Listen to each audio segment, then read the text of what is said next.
ګرانو ملګرو، پرون مو په نوموالی یې اوله ویډیو درلوده چې په ښځینه نومونو کې راځي.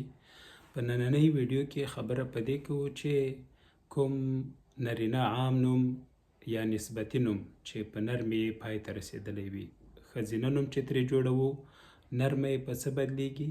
په نوموالی یې بدلیږي. لکه زمری دی، که ښځینه بڼه یې جوړوو زمری کیږي. یا وری دی چې د میږي بچي ته وایي، که ښځینه بڼه یې جوړوو بیا څه کیږي؟ وری.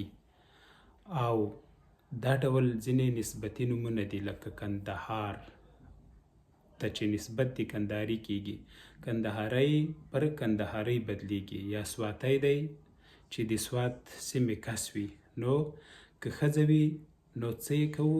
سواتۍ باندې بدلوو. یا پېښوری دی، پېښورۍ. یا نیازی، نیازۍ. اڅکزی، اڅکزۍ. خوستی، خوستۍ.